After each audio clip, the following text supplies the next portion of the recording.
सावित्री के पति राजेश की मौत कुछ ही दिन पहले हुई थी। जिस वक्त राजेश अपनी 5 साल की बेटी पिंकी को स्कूल से घर लेकर आ रहा था, तभी सामने से एक तेज रफ्तार ट्रक सामने आ गया। राजेश ने पिंकी को तो वक्त रहते दूर धकेल दिया, लेकिन वो खुद को नहीं बचा सका। पिंकी बेचारी पहले से ही उस हादसे से सहमी हुई थी। ऊपर से उसकी दादी उसे ही राजेश की मौत का जिम्मेदार मान रही थी। सावित्री ने अपनी सास की बहुत मिन्नतें की, लेकिन इसका कोई फायदा नहीं हुआ। सावित्री की सास ने दोनों माँ बेटी को घर से निकाल दिया। माँ, दादी ऐसा क्यों कर रही हैं? क्या सच में पापा को मैंने ही मारा है? नहीं नहीं मेरी गुड़िया, ये बिल्कुल भी सच नहीं है। तू बिल्कुल चिंता मत कर। मैं हूं ना तेरे साथ। हूं ना? सावित्री ने अपनी फूल सी बच्ची को गले से लगा लिया और ये मान लिया कि अब से उसका और पिंकी का इस दुनिया में एक दूसरे के अलावा कोई नहीं है। वो पिंकी को लेकर निकल पड़ी। अपने कानों के कुंडल बेचकर सावित्री ने कुछ पैसों का इंतजाम किया और फिर शहर आ गई। सावित्री को उम्मीद थी कि शहर में उसे कोई ना कोई काम तो मिल ही जाएगा, लेकिन ये इतना आसान भी नहीं था। सावित्री और पिंकी सारा दिन काम की तलाश में शहर की एक गली से दूसरी गली भटकते रहे। फिर एक जगह अचानक पिंकी रुक गई और सावित्री से बोली, माँ, वो देखो, वो गुजिया है ना? हाँ पिंकी, है तो गुजिया ही। माँ, मुझे गुजिया खानी है। पिछली बार होली पर आपने कितनी अच्छी गुजिया बनाई थी। सावित्री अपना बटुआ खोलकर देखती है। उसमें बहुत ही कम पैसे थे, लेकिन फिर भी वो पिंकी को गुजिया खिलाने ले जाती है, क्योंकि लंबे वक्त से पिंकी ने उससे कुछ नहीं मांगा था। वो शहर के एक बड़े हलवाई श्यामलाल की दुकान थी, जो होली की खास मिठाइयों से सजी हुई थी। भैया, ये गुजिया कैसे दी? ये 350 रुपए की 1 किलो। अच्छा, और वो वाली? वो 400 रुपए की 1 किलो है। भैया, एक गुजिया कितने की दोगे? क्या कहा? एक गुजिया? लग ही रहा था मुझे। तुम जैसे फटीचरों की किस्मत ऐसी नहीं कि मेरी दुकान की गुजिया खा सको। भैया, हम मुफ्त में थोड़ी ही मांग रहे हैं, बच्ची का मन है खाने का। अच्छा, तो ला, पूरे 20 रुपए की है एक गुजिया, ला दे। सावित्री फौरन अपने बटुए से 20 रुपए निकालकर श्यामलाल को दे देती है। श्यामलाल के पास अब कोई चारा नहीं था। उसने एक गुजिया पिंकी को थमा दी। गुजिया देखकर पिंकी बहुत खुश हो गई, लेकिन फिर थू माँ, ये गुजिया तो बिल्कुल भी अच्छी नहीं है। मुझे आपकी वाली गुजिया खानी है। ये देखो, इसे कहते हैं बंदर क्या जाने अदरक का स्वाद। मेरी दुकान में खड़े रहने की औकात नहीं है और मेरी गुजिया को बेकार बोल रही है। अरे भैया, आप नाराज मत हो, बच्ची है। वैसे भैया, आपकी तो इतनी बड़ी दुकान है, कुछ काम मिल जाएगा क्या यहाँ? अब बोली ना असली बात। अब वैसे एक काम है तेरे लायक। यहाँ दुकान के आगे साफ सफाई कर दिया कर। रोज के 30 रुपए दे दूंगा तुझे। नहीं भैया, मैं बहुत अच्छा खाना बना लेती हूँ। अपनी रसोई में दे दो कुछ काम।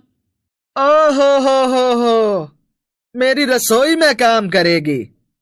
जाकर आईने में शक्ल देख अपनी। तुझे पता भी है शहर में कितना बड़ा नाम है मेरी दुकान का।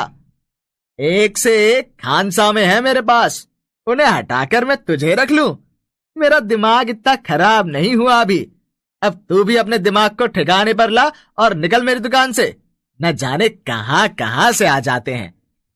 श्यामलाल सावित्री और पिंकी को अपनी दुकान से बाहर निकाल देता है।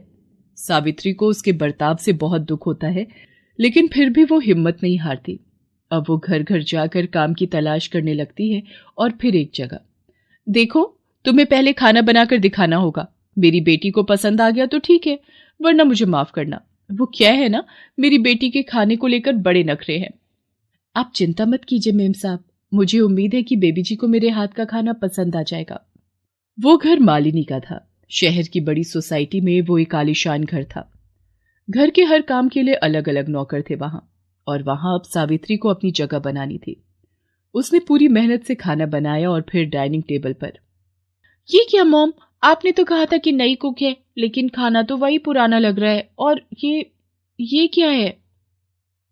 ये दाल ढोकली है बेबी जी, ये बैंगन का भरता और ये खीर है। एक बार खाकर देखिए। ओके, बट अगर मुझे टेस्टी नहीं लगा तो मैं आगे नहीं खाऊंगी, ठीक है? आप बुरा मत मानना फिर। जी बेबी जी, कोई बात नहीं, अगर आपको पसंद ना आए तो आप मत खाना। निशी सावित्री का बनाया हुआ खाना चखती है और उसके बाद तो वो रुकती ही नहीं। अरे निशी, कुछ बताओ तो सही, कैसा लगा खाना? मॉम, रियली इट्स ऑसम, अब मुझे खाने दो। अपनी बेटी को कई सालों के बाद इस तरह चाव से खाना खाते देखकर मालिनी बहुत खुश हो जाती है। वो सावित्री को अच्छी पगार पर अपने यहाँ रख लेती है। वे अपने ही घर में सावित्री और पिंकी को रहने के लिए एक सर्वेंट रूम दे देती है। सावित्री अब बहुत खुश थी। वो पूरे मन से खाना बनाती और सभी उसके हाथों के स्वाद की तारीफ करते नहीं थकते थे। फिर एक दिन, निशी, तुम्हारी फ्रेंड्स की लिस्ट रेडी हो गई क्या? होली की पार्टी के लिए सबको इनवाइट करना है। यस मॉम, ये रही लिस्ट। अच्छा मॉम, स्नैक्स का कैसे करना है? मेरे फ्रेंड रोहन की शॉप से ही मंगवाने हैं क्या? पिछले साल भी वहीं से मंगवाए थे। नहीं नहीं, तुम्हारी फ्रेंड की दुकान का तो बस नाम ही बड़ा है। पिछली बार स्नैक्स में बिल्कुल मजा नहीं आया। इस बार कोई और केटर देखते हैं। पास ही खड़ी सावित्री ये सब सुन रही थी। उसने हिम्मत करके मालिनी से कहा, मेम साहब, अगर आपको ठीक लगे तो क्या मैं बना दूं जो कुछ भी आपको पार्टी के लिए चाहिए? सावित्री, लोग काफी होंगे और होली पर तो तुम्हें पता ही है कितनी तरह के स्नैक्स चलते हैं। अकेले गुजिया ही कितनी तरह की बनवानी पड़ती है, तुम अकेले कैसे करोगी? मैं कर लूंगी मेम साहब, और फिर पिंकी भी तो है मेरी मदद के लिए। वो क्या है ना मेम साहब, मैं अपनी पिंकी को अच्छे स्कूल में पढ़ाना चाहती हूँ, तो जल्द से जल्द पैसे इकट्ठे करने हैं मुझे। आप बिल्कुल चिंता मत कीजिए, आपको बिल्कुल भी शिकायत नहीं मिलेगी। मैं बहुत अच्छी गुजिया बनाऊंगी। क्या? सच माँ? आप होली के लिए गुजिया बनाओगी क्या? वाह, अब तो मजा ही आ जाएगा। पिंकी की बात सुनकर मालिनी और निशी मुस्कुराकर एक दूसरे को देखते हैं और सावित्री को ही पार्टी के खाने की सारी जिम्मेदारी सौंप देते हैं। होली के त्योहार में बस 2 दिन ही रह गए थे। सावित्री जी जान से तैयारियों में लग जाती है।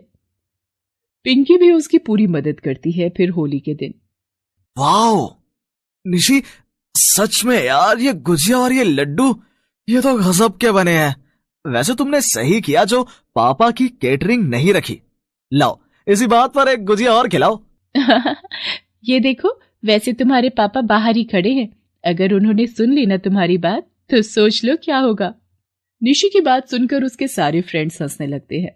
दरअसल रोहन किसी और का नहीं बल्कि उसी श्यामलाल का बेटा था, जिसने एक दिन सावित्री को अपनी दुकान पर काम देने से इनकार कर दिया था। साथ ही उसे काफी बातें भी सुनाई थी। वो भी मालिनी के घर पार्टी में शामिल होने आया था। ये क्या भाभी जी, इस बार पार्टी का ऑर्डर हमें नहीं दिया। इस बार मेरे यहाँ ऐसी गुजिया बनी है कि लोग गुजिया के साथ साथ अपनी उंगलियां भी खा जाते, पार्टी की रौनक बढ़ जाती। वो सब छोड़िए भाई साहब, लीजिए पहले ये गुजिया खाकर बताइए कि कैसी बनी है।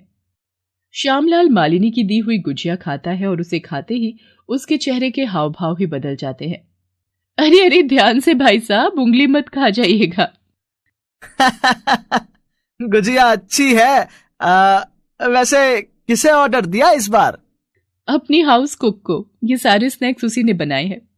अच्छा, ये तो बड़ी अच्छी बात है। जरा मिलवाइए तो। मालिनी श्यामलाल को सावित्री से मिलवाती है। सावित्री को देखते ही श्यामलाल चौंक जाता है। उसे वो सब कुछ याद आ रहा था जो उसने सावित्री को उस दिन कहा था। वो तुरंत ही सावित्री के सामने हाथ जोड़ लेता है, पर कुछ कह नहीं पाता। अरे पापा, ये क्या कर रहे हैं आप? ऐसे हाथ क्यों जोड़ रहे हैं? मां अन्नपूर्णा के स्वरूप के सामने हाथ ही जोड़े जाते हैं बेटा, और मैंने तो इनका अपमान किया है। शायद इसलिए होली जैसे बड़े त्योहार पर भी मेरी दुकान में रौनक नहीं है। इतना कहकर श्यामलाल की आंखों में आंसू आ जाते हैं। उसे अपने किए पर बहुत पछतावा हो रहा था। वो सावित्री से माफी मांगता है, साथ ही उसे अपनी रसोई में काम करने का ऑफर भी देता है। लेकिन सावित्री उससे कहती है, माफ कीजिए साहब, पुरानी बातों को तो मैंने भुला दिया है, लेकिन सच ये है कि मैं मेम साहब के यहाँ काम करना चाहती हूँ, क्योंकि यहाँ मुझे काम के साथ साथ घर और इतना अच्छा परिवार भी मिला है जो और कहीं नहीं मिल सकता। हम माँ बेटी की होली मेम साहब की वजह से ही मन पाई है, तो हम उन्हें छोड़कर कैसे जा सकते हैं। Please subscribe this channel.